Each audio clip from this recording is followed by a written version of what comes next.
My favor. You know, it's funny. I recall when I interviewed you, I asked you back then, would you consider doing reality TV? And I said no. You said no. I remember. I remember.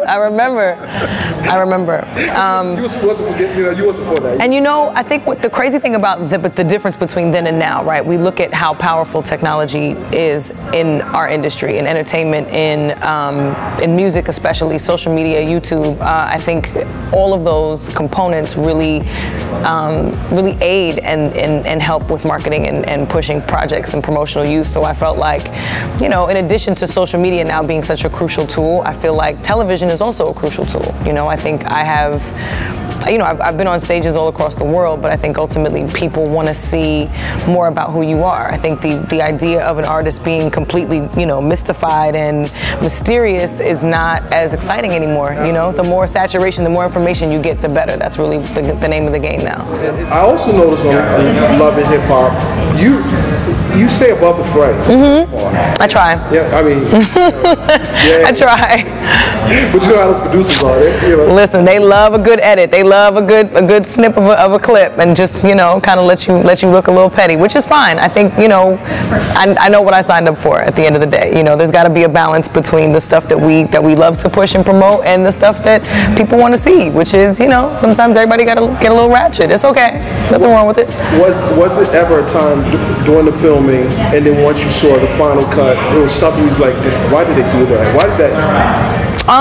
This season, not so much. This season, I really, I think they allowed me to play a really diplomatic, honorable role in the cast. Last season, which was my first time really in front of the camera, I was in a relationship, and so my relationship fell apart on camera. So that was really devastating for me, to go through that in the public eye, but also to have to deal with that devastation in private as well. You know what I mean? And try to heal from it and take my time to really, you know, to deal with what was going on. I think, you know, in watching some of those edits from last season, I think I cringed at how they cut and paste some of the things and the timing of some of the scenes that they chose to put back to back. Kind of felt a little, you know, unfair. But I think, you know, at the end of the day, again, I know what I signed up for, so I have no control over the edit, and I don't get a chance to even see it before it airs. So I'm watching it usually for the first time with the audience when it comes on. I call it the Jessica Simpson curse, because that was the biggest breakup. And watching that, you know, when people get on reality TV, it happens. Absolutely. It's really hard. Was your significant other at the time opposed to even you getting on the show? I wouldn't say he was opposed to it. I think at the time I was willing to do it without him, but I think we both understood the capacity to be, you know, to be portrayed as a single woman on the cast, and neither one of us really wanted that to be the stigma, because when we had dated early on in our relationship, he was hidden, and I kept him out of the limelight. I kept him out of the public eye on purpose to protect us. But you know, that also left a lot of, you know, misunderstandings and a lot of room for error, and for people to just kind of think that I was out here by myself. And I think we both wanted to avoid that on the last season. But you know, it was a lot of pressure. It was a lot of pressure for him. It was a lot of pressure for me to show up and perform a certain way on camera, when off camera we were having our own problems. And I think that's where people get confused. I think the audience they can't necessarily discern what's real and what's not. And for us, a lot of those moments are real. Some of them are produced. You know what I mean? We go in and we kind of have an idea of what we may be expected to do or say.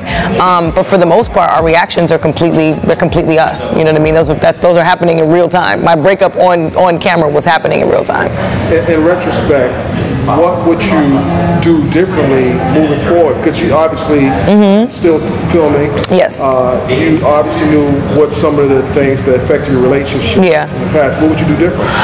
At this point, I really would try my hardest to stray from including a lot of my relationship stuff on the show. And I think only because, you know, it's it's different. When the cameras turn on, everybody's different, right? I think that's the tricky thing about reality TV. When you have offline conversations with other cast members, with production, there's a certain idea about how you want to be portrayed, but then when you get put in the hot seat and somebody comes at you a little crazy in that moment, you're like, well, wait a minute, you're not going to make me look crazy, so now I got to one-up you, and you know what I mean? It just becomes this ascension to a different level of insanity. So, and I think that's what it is. Yeah. Not just for you, but for other in general. In general, once the cameras are on, the turn-up is real. Oh yeah, absolutely, absolutely. It's like let's see who can throw what and say what about who first. You know what I mean? It turns into that type of a party. So, you know, I think the best way for me to avoid that with a significant other is to just not bring them on the show. So, I mean, you know, going forward, if I return for another season, then